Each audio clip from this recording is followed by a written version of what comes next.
ونصلي ونسلم على رسوله الكريم أما بعد أعوذ بالله من الشيطان الرجيم بسم الله الرحمن الرحيم النبي أولى بالمؤمنين من أنفسهم صدق الله العظيم وصدق رسوله النبي الكريم درود پاک پڑھیے الصلاۃ والسلام علیک یا سیدی یا رسول اللہ الصلاۃ والسلام علیک یا سیدی یا رسول اللہ وعلی آلک واصحابک یا سیدی یا اللہم صلی حبیب علی اللہ سیدنا و مولانا محمد معدن الجود والکرم وآلہ وصحبہ وبارک وسلم۔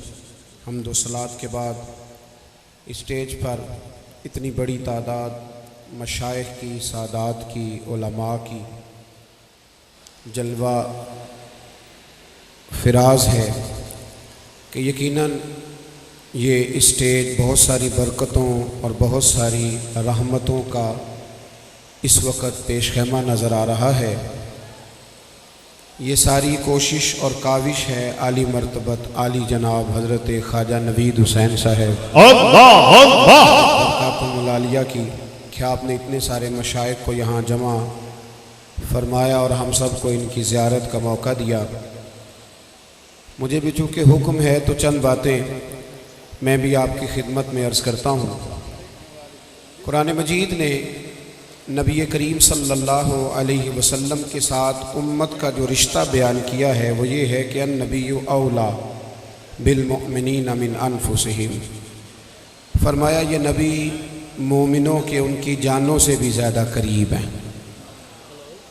اولا کے معنی مالک کے بھی کیے گئے کہ نبی پاک علیہ الصلاۃ والسلام مومنوں کی جانوں کے مالک ہیں۔ یہ دور بڑا وسوسوں کا دور ہے، اندیشوں کا دور ہے۔ جب سے میڈیا بہت زیادہ آزاد ہوا ہے، جن لوگوں کی بات لوگوں نے کبھی نہ سننا تھی ان کی بھی باتیں لوگ سننے لگے ہیں، اور بہت سارے شکوک و شبہات آنے والی نسل کے ذہنوں میں پیدا ہوتے چلے جاتے ہیں۔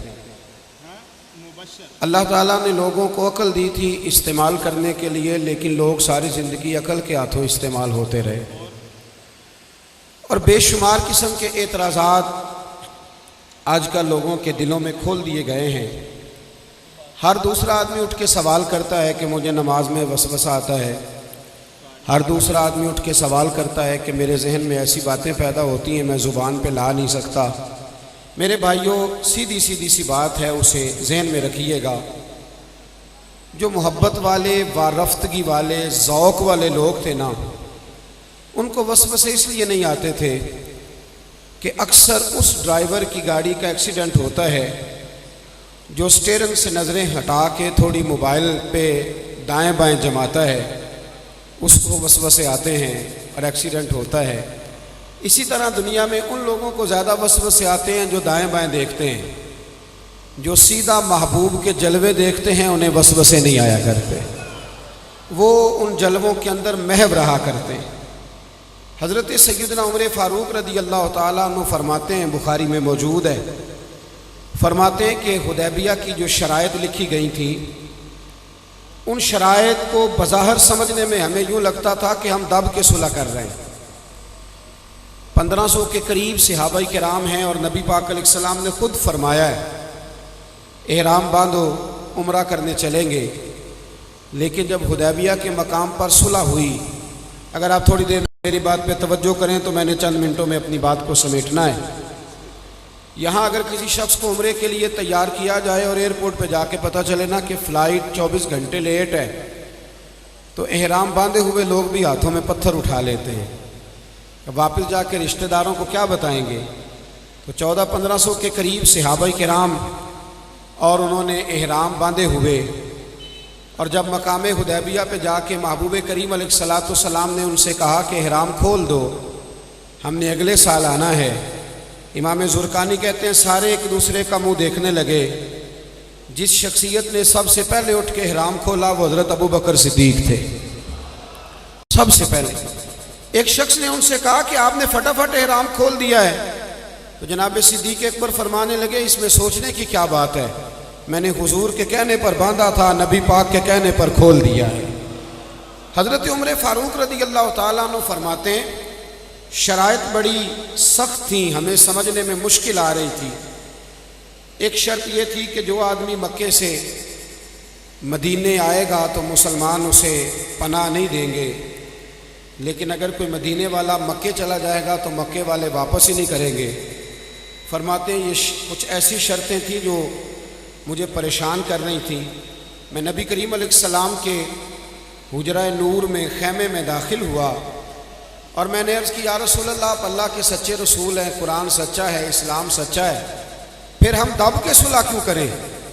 تو فرماتے ہیں حضور مسکرائے اور فرمایا عمر میں اللہ کا رسول ہوں، اپنی مرضی سے نہیں بولتا، وہی کہتا ہوں جو میرا رب مجھے حکم ارشاد فرماتا ہے۔ حضرت سیدنا عمر فاروق فرماتے ہیں میں نے فوراً عرض کی حضور آپ نے فرمایا نہیں تھا کہ عمرہ کریں گے؟ تو حضور پھر مسکرائے اور فرمایا عمر میں نے کہا تھا عمرہ کریں گے، یہ تو نہیں کہا تھا کہ اسی سال ہی کریں گے، کریں گے تو کریں گے۔ آپ فرماتے میں وہاں سے نکلا تو جناب صدیق اکبر کے خیمے میں گیا اور میں نے 1 منٹ کے وقفے کے فوراً بعد میں نے حضرت صدیق اکبر سے بھی وہی سوالات کیے۔ میں نے عرض کیا کہ وہ سچے رسول ہے، قرآن بھی سچا ہے، اسلام بھی سچا ہے، تو ہم دب کے صلح کیوں کریں؟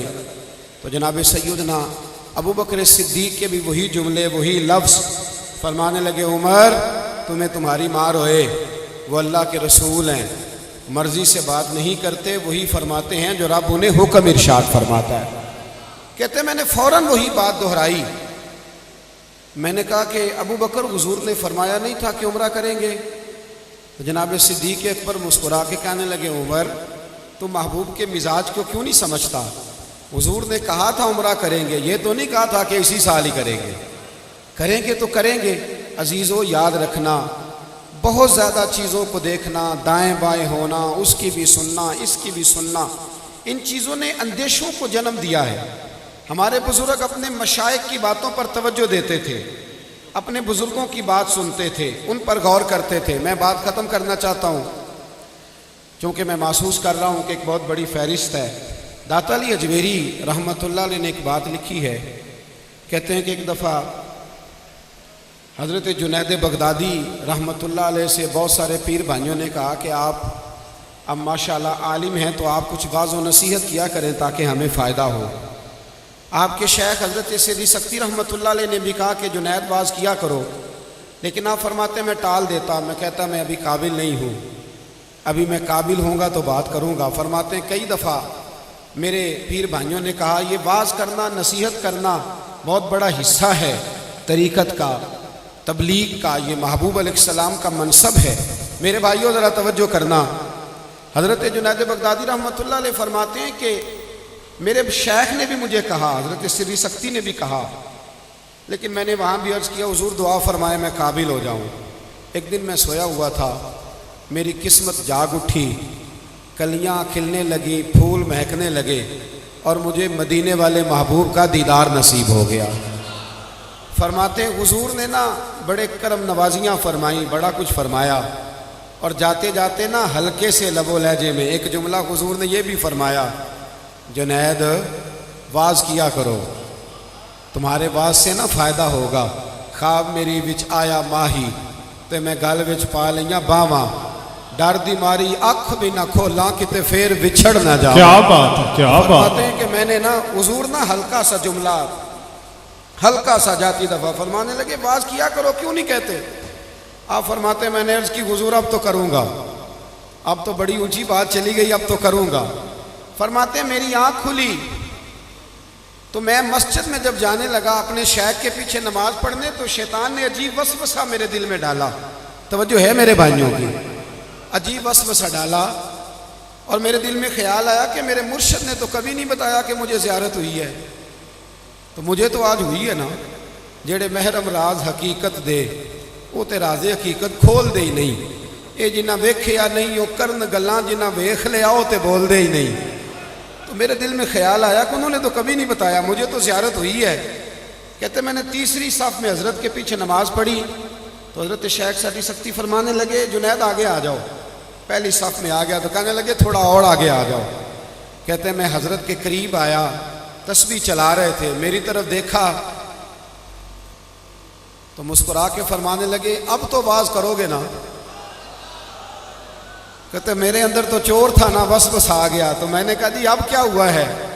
تو حضرت پھر چپ کر گئے۔ تھوڑی دیر کے بعد کہنے لگے اب واز کرو گے نا؟ تو میں نے کہا جی اب کیا ہوا ہے؟ تھوڑی دیر مسکرائے اور فرمانے لگے کل رات مجھے خواب میں اپنے رب کریم کا دیدار ہوا تھا۔ سبحان اللہ۔ تو میں نے اللہ کی بارگاہ میں عرض کی مالک ایک بندہ تیار کیا ہے، وہ بھی واز نہیں کہتا، اگر کبھی تیرے حبیب کا پھیرا ہو اور جنید کو یہ بات پہنچ جائے کہ حضور کی رضا بھی اسی میں ہے تو یقیناً وہ ضرور سنیں گے۔ حضرت جنید بغدادی فرماتے ہیں میں نے اللہ اکبر کہا اور میں شیخ کے قدموں میں گرا۔ میں نے کہا محبوب مجھے تو اب سمجھ آئی ہے کہ میرے اوپر جو مدینے والے چاند نے کرم نوازی فرمائی ہے وہ بھی آپ کی دعا کی برکت سے فرمائی ہے۔ توجہ کو سیدھا رکھیں گے، وسوسے نہیں آئیں گے۔ ہم نے نہ کبھی قطرے پہ غور کیا اور نہ دریا دیکھا، بس جہاں تیری جھلک دیکھی وہیں ڈوب گئے۔ آخر دعویٰ یعنی الحمدللہ۔